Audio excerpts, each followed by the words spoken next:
Previously at Prevailing Word Ministries International. Now hang on. Let me tell you, these conversations, before some men get carried away. But let's talk real facts.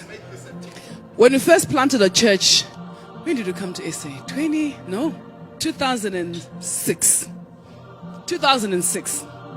And the first church plant was in Sandton. And, and then, it's become a bit less, but I don't know. But there were many billboards. And in Sandton, you drive past Grayston, many billboards, and there's just something about wanting to expose naked women on the billboards. And for some reason, and one of my first discoveries in South Africa is that in winter, that is when the skirts were the shortest. I could not understand it, because they thought you could make it as short as you want, because they put dark pantyhose. But anyway. And then, of course, in summer, all the cleavage is out. I could never understand why it's like that. But anyway, I remember, and it's good to have conversation, because let me tell you, wives, men are men. He's a man of God. So I remember we were driving past and at the billboards, and because also after church we can walk into Sandton. Let me tell you, there are more beautiful women than me.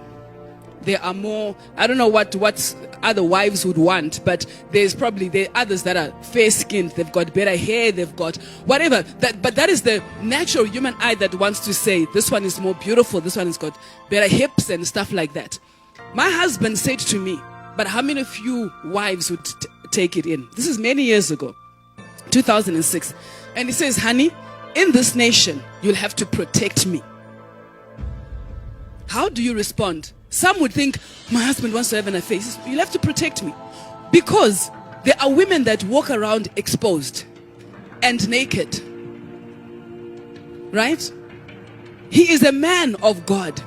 And he says, in order for you to protect me, you've got to make sure that our marriage is right. There is no husband who wakes up and just thinks, let me have sex with another woman. What part are you playing? And there is nothing, and it is true. There are facts that can be observed. Oh, he's looking good, she's looking good. But that does not qualify or say, I am attracted to the other. So let's make it very clear and have good relationships. Because what happens when, in the marriage situation, you either, depending, just some extreme situations, by the time your husband leaves for work, you're still wearing the ANC t-shirt. And not only that, but it's either you have this duku over your head, or either you remove the wig, and what's under the wig is very dangerous. So now your husband has to tolerate sleeping next to a woman who transforms into something undesirable. He walks out and goes into the office space. He is greeted by a secretary who's smelling good, looking good. All day he's in meetings with women that are looking good, with short skirts and cleavage out. And he gets home to a grumpy woman who's still wearing a duku and an ANC t-shirt.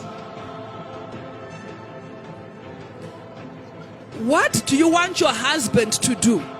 He leaves you home in a state. He gets back home and finds you in a state. But the whole day he's exposed to a good-looking, good-smelling woman. So you are driving your husband away from you. Then he wants to have sex with you. Nix. Then there is no sex in the home. A whole week. 2 weeks. If you go for 2 weeks and there is no sex, if you go for a week and there is no sex in the home, what do you want your husband to do? And you know that nature says he is to release every 24 hours.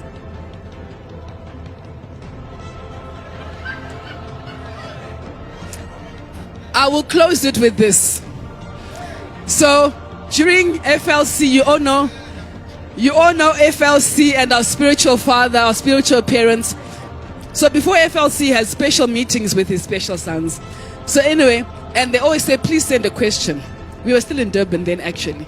And I said, love, this is the question I'm going to send. Because I love it when, we have to talk real facts. So I thought I'm going to put this in the box, and I know it's going to be a good one. It will create a great answer. And I said, how many times should pastors, how many times should pastors have sex? So, of course, very strategically, that question was answered last. So Dad looks at the question and he says, firstly, pastors don't have sex. It's husbands. Okay?